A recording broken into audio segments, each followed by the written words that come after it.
Hello my dear student, today in this lecture video of standard 6th lesson number 14 bank and simple interest we are going to discuss. Okay, so first of all we should know what do you mean by banks. So you can see in your in textbook one in the lesson number 14 bank and simple interest a one picture was given to you in your textbook, that is bank. Yes, you can see in this bank is written and here different departments are there for different things, just like here saving, here current, then FD means fixed deposit, then recurring deposit, like this with different departments are there because the money will not going to mix or anything will not going to mix, so that's why the different department they make already. Okay, and this saving is different as compared to current.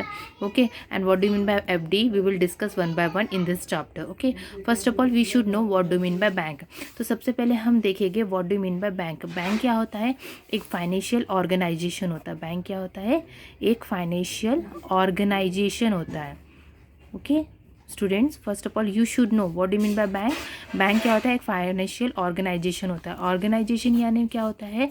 एक व्यवस्था होती है जिसमें कि हमारे पैसे deposit होते हैं. एक तो कहेंगे या तो संस्था होती है. ओके, और we can say that it is an arrangement जहाँ पे हमारे मनी क्या होते हैं? सेफ होते हैं. ओके, और बैंक में क्या होता है? नेक्स्ट इज फाइनेंशियल ट्रांजेक्शन होते हैं. What is happening in the bank? Transaction होता है, means money we can give और वी कैन टेक और वी कैन सेव और we can means anything we can do with that money in the bank only. Bank like this way it is doing. मतलब bank जो है एक तो financial organisation होता है और बैंक में फाइनेंशियल ट्रांजेक्शन होते हैं. जो हमारे पैसे होते हैं वो हम लोग सेव कर सकते हैं, या तो हम दे सकते हैं, या तो हम निकाल सकते हैं, या तो लोन ले सकते हैं, कुछ भी ये सब बैंक में होते हैं. ओके, तो ये तो हो गया हमारा what do mean by bank. And now we are going to discuss about the simple interest. So before going to discuss about the simple interest, first of all we should know that जब हम bank में account खोलने जाते हैं तो what the things we need to open the account. Okay, so you can see in the next page of your page number 75 here what is the bank accounts खोलने के लिए हमें क्या चीज़ की ज़रूरत होती है. Okay, तो first of all we should know that first point we are going to discuss is what bank accounts. Okay, so to open the bank, to open the accounts in the bank, we need two things. That is the first of all proof of residence, means आप जहाँ पे रहते हो उसका आपको proof देना पड़ता है, या तो आपको कोई आइडेंटिटी देनी पड़ती है. क्या देनी पड़ती है? आइडेंटिटी अपनी दे नहीं सकती है. तो प्रूफ ऑफ रेसिडेंस में क्या आता है? Under proof of residence what is coming? Just like ration card. आपका रेशन कार्ड हो गया, electricity bill. Okay, then telephone bill आप दे सकते हो, telephone bill and identity card etcetera. It is coming under the proof of residence. Okay, और proof of identity में ये तो बहुत ये कॉमन बात हो गई है. प्रूफ ऑफ आइडेंटिटी में सबसे पहले तो कॉमन बात हो गई है, हर जगह आधार कार्ड की ज़रूरत होती है, जो कि आपके पास है स्टूडेंट्स. आधार कार्ड, देन वोटर आईडी होती है. ठीक है, आफ्टर 17 ईयर्स है ना वोटर आईडी मिलती है. फिर आइडेंटिटी कार्ड आपके, देन पैन कार्ड, ये सब आपको ज़रूरत होती है. Passport or any other thing. These are the proof when you are going to open accounts in the bank. Understood? तो बैंक क्या होता है? Again I am going to repeat. Bank होता है एक फाइनेंशियल ऑर्गेनाइजेशन, एक संस्था होती है जिसमें कि हम लोग फाइनेंशियल ट्रांजेक्शन करते हैं. मीन्स अमाउंट देना, अमाउंट लेना, अमाउंट डिपॉजिट करना, ये सब हमारे बैंक में होता है. ठीक है, and to open the accounts in the bank we need two things, that is a proof of residence and the proof of identity. And if you are going to open if you are going to open accounts in the bank in residence, you need the proof of ration card, electricity bill, because ये जो ration card, electricity bill और telephone जो bill आता है आपके घर पे, उसमें आपके एड्रेस लिखे हुए होते हैं, तो ये इंडिकेट करता है आपका proof of residence. Okay, residence. Then proof of identity means क्या होता है? आइडेंटिटी कार्ड, जैसे आधार कार्ड, ये तो आपका बहुत कॉमन सी बात हो गई, सबके पास अभी आधार कार्ड होता है. ठीक है, ये तो ही बात बैंक अकाउंट्स में. अब बैंक में अकाउंट्स किस तरह होते हैं? तो 2 टाइप्स में अकाउंट्स बैंक में खोला जाता है. बैंक में 2 टाइप्स ऑफ अकाउंट्स खोला जाता है. एक तो सेविंग अकाउंट्स होते हैं. ओके, और एक होता है हमारा current accounts. Okay student, if you see in this textbook everything it is written in detail, so I am telling you in shortcut method. If you read this page number 75, then your concept will clear. Okay, so first of all you should read this page. what was written in this sum. So let us discuss about the saving account. Saving accounts में क्या होता है, जो भी आप accounts deposit करते हैं within a month you can take out from the bank, मतलब बैंक से वो अमाउंट आप at least within a week 2 times आप क्या कर सकते हैं, निकाल सकते हैं. ओके, बट इन करंट अकाउंट में क्या होता है, current account usually they are who which persons are going to open, businessman. जो बिजनेसमैन होते हैं वो जनरली करंट अकाउंट खोलते हैं, क्योंकि करंट अकाउंट में with in a day they need 2 lakh 3 lakh, है ना, 1 आवर 2 आवर में उनको अमाउंट्स की ज़रूरत होती है, क्योंकि बिजनेस में एट ए टाइम में बहुत पैसा लगाना पड़ता है. तो उनको transaction with in a day one day also so many transaction they can do. Okay, but in saving accounts में आप इतने ट्रांजेक्शन नहीं कर सकते हो. With in 1 month at least 2 times you can remove the money from the bank. Okay, और एक होता है आपका एफडी होता है. एफडी का मतलब होता है फिक्स डिपॉजिट, जिसमें कि आप क्या करते हैं, बैंक में पैसे जमा कर देते हैं और कुछ सालों के लिए, कुछ 2-3 साल के लिए होता है. तो ये क्या करता है, बैंक क्या करता है, आपको इंटरेस्ट देता है इसमें. ठीक है, ये फिक्स डिपॉजिट में जब 1 ईयर के लिए आपने फिक्स किया तो 1 ईयर तक आप इस पैसे को देख नहीं सकते. आपको 1 ईयर के बाद ये पैसे मिलेंगे विथ इंटरेस्ट, है ना.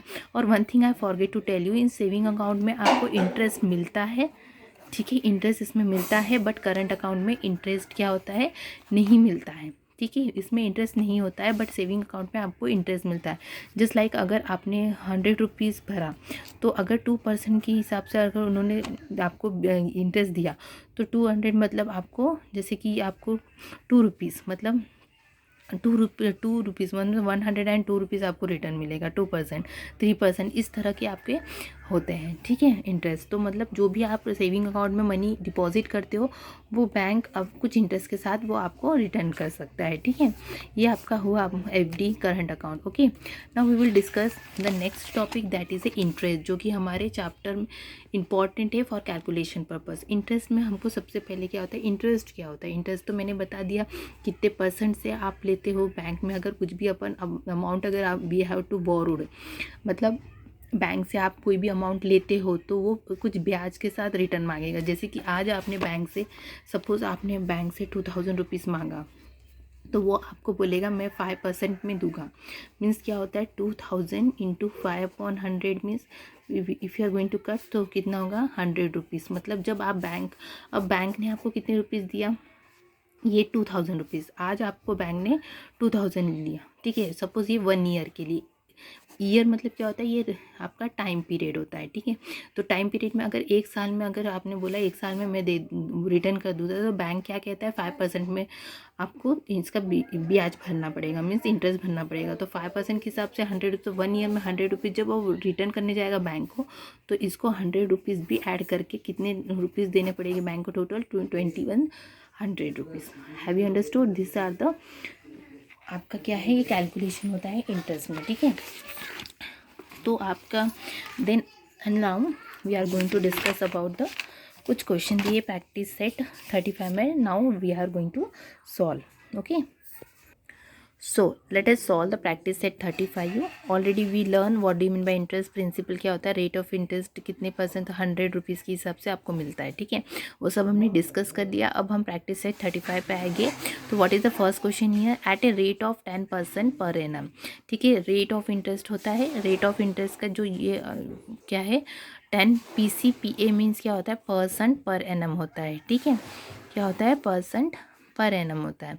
तो और what would be the interest for 1 year. Interest में टाइम पीरियड कितना दिया, 1 ईयर के लिए, ऑन ₹6000 मीन्स आपका प्रिंसिपल दिया है. तो हम कैसे लिखेंगे, प्रिंसिपल. तो हमको principal is equal to rupees कितना है, 6000 रुपीज़ दिया हुआ है. ठीक है, आप उसके बाद आपको क्या दिया है, rate of interest. Rate of interest कितना है, 10% पर एनम दिया है. ठीक है, और टाइम कितने टाइम के लिए, 1 year. okay, now we have to find the interest and we don't know what is the interest on ₹6000 जो कि बैंक से हमने पैसे लिया, उसका इंटरेस्ट आपको कितना देना पड़ेगा वो हमें नहीं पता है. So we have to write let the interest on ₹6000 be, हमने ₹X लिया. तो अब हमें गिवन क्या था, द हमें इंटरेस्ट दिया हुआ है किसके ऊपर, रेट ऑफ इंटरेस्ट ऑन ₹100। हमें क्योंकि on ₹100 is given to be, कितना दिया हुआ है आपको, ₹10। ये हमेशा रेट ऑफ इंटरेस्ट 100 होता है। जिस तरह का परसेंटेज आप कैलकुलेट करते हो उसमें 100 यूज़ करते हो, तो कोई भी आपको रेट ऑफ इंटरेस्ट में आपको 100 से ही करना है, ठीक है students. So then we can find that, मतलब एक्स इसमें इंटरेस्ट कितना आपको प्रिंसिपल मिला, दिस मच, तो x upon 6000 is equal to 10 के ऊपर कितने मिला, ₹100 मिला। So calculate it now, what you to do, x upon 6000 multiplied by 6000 means we are going to multiply both the side by 6000, ठीक है। 6000 से क्या कर रहे हैं, मल्टीप्लाई कर, तो what you will write, multiplying both sides by 6000। okay, this 6000, this 6000 will cancel, and this 20 will cancel with this 2 row. So x is equal to what remain, 10 into how much is it, 60 will remain. So x into 10 into 60 is how much, 600. Have you understood? So interest कितना मिला, 600। तो answer क्या लिखोगे, the yearly interest would be, कितना interest होगा, ₹600 होगा।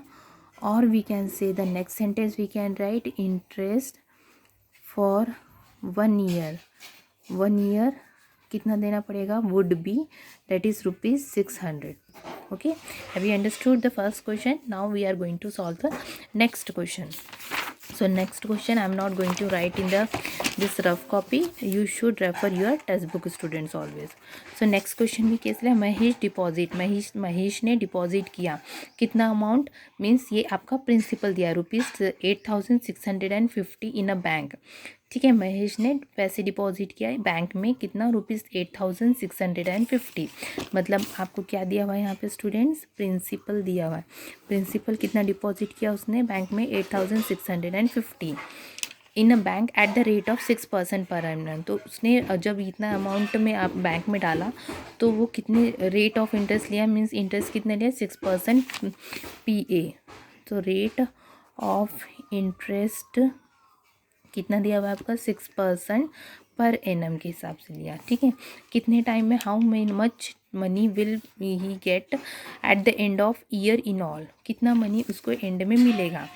तो 1 साल बाद उसको कितनी मिलेगी, तो टाइम क्या मिलेगा, 1 ईयर। तो बैंक ने कितना दिया, 6% के हिसाब से दिया, तो मतलब उसने इतने अमाउंट उसने डिपॉजिट किया, तो ईयर के एंड में उसको टोटल अमाउंट बैंक से कितना मिलेगा वो फाइंड करना है। तो हमें क्या इंटरेस्ट मिलेगा वो नहीं पता है, so we have to write let the interest on ₹8650 में इतने अमाउंट में उसको कितने रुपीज़ मिला वो हमें नहीं पता है, इसलिए हमने एक्स कंसिडर किया। लेकिन हमें पता है, क्या पता है, द इंटरेस्ट ऑन ₹100 में इज़ गिवन टू बी, कितना है, ₹6 दिया हुआ है, ठीक है स्टूडेंट। सो क्या आएगा, एक्स अमाउंट में कितना प्रिंसिपल है, 8000, सो एक्स अमाउंट में 8650 इज इक्वल टू 6 में कितना है, 6 में अब 6/100।